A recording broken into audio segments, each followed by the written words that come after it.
الرحمن الرحيم عن جابر رضي الله عنه قال قال لي رسول الله صلى الله عليه وسلم لو قد جاء مال البحرين أعطيتك هكذا وهكذا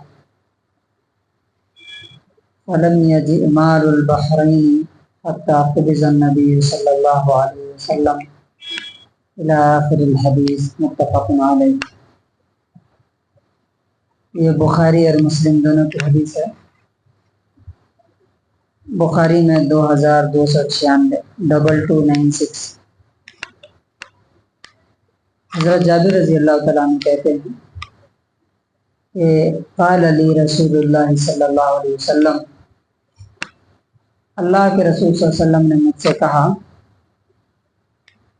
لو قد جاء مال البحرین، اگر بحرین سے مال پیسہ آیا تو آتیتک ہاکذا و ہاکذا، میں تم کو اتنا اور اتنا دوں گا۔ فلم یجئ مال البحرین، بحرین کا مال اور وہاں سے پیسہ آنے سے پہلے حتی قبض النبی صلی اللہ علیہ وسلم، نبی صلی اللہ علیہ وسلم کا انتقال ہو گیا۔ فلما جاء مال البحرین، جب بحرین سے مال مدینے پہنچا تو امر ابو بکر رضی اللہ عنہ، ابو بکر رضی اللہ عنہ نے حکم دیا، جو خلیفہ تھے نبی صلی اللہ علیہ وسلم کے بعد، آرڈر کیا، فنادا، اور اعلان کرایا، کیا اعلان کرایا؟ من کان لہ عند رسول اللہ صلی اللہ علیہ وسلم، جس کا بھی نبی صلی اللہ علیہ وسلم سے عیدتن، کوئی وعدہ ہو، یعنی نبی صلی اللہ علیہ وسلم نے اگر کسی سے کچھ وعدہ کیا ہو، او دین، یا نبی صلی اللہ علیہ وسلم پر کسی کا قرض ہو، فلیاتنا، تو وہ ہمارے پاس آئے۔ فأتیت، تو میں آیا، فقلت، تو میں نے کہا، ان النبی صلی اللہ علیہ وسلم قال لی کذا و کذا، نبی صلی اللہ علیہ وسلم نے مجھ سے ایسا ایسا وعدہ کیا تھا کہ وہاں سے پیسہ آئے گا تو میں تمہیں دوں گا۔ فحسا لی حسیتن، تو حضرت ابو بکر صدیق رضی اللہ عنہ نے اس میں سے ہاتھ بھر کے، پہلے یہ نوٹ تو ہوتا نہیں تھا، سونے کے سکے چاندی کے سکے ہوتے تھے، تو ایسا ہاتھ سے اٹھا کر کے ایک بار دیا۔ اس کے بعد کہا کہ فعددتها، تو میں نے جب اسے گنا تو فیضا ہی 500، تو وہ 500 تھے۔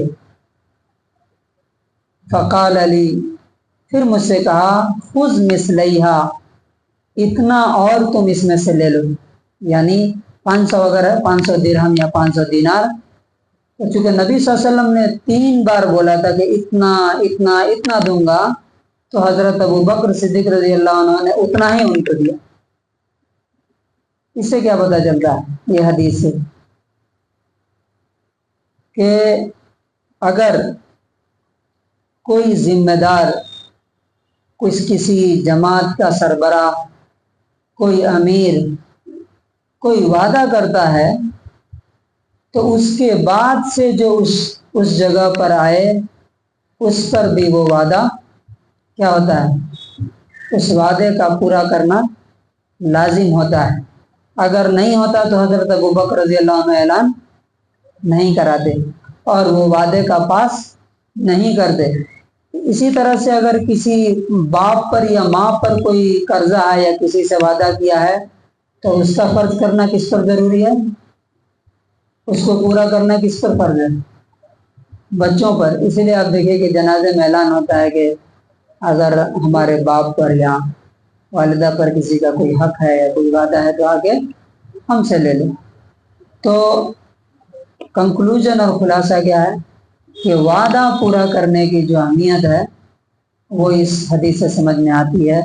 اور دوسرا یہ کہ اگر کوئی امیر یا ذمہ دار وعدہ کرتا ہے تو وہ اس کے بعد جو بھی ذمہ دار آتا ہے اس پر بھی وہ وعدہ پورا کرنا ضروری ہوتا ہے۔ تو اللہ تعالیٰ سے دعا ہے کہ اللہ تعالیٰ ہمیں بھی وعدے کی پابندی کی توفیق نصیب فرمائے۔ سبحان اللہ۔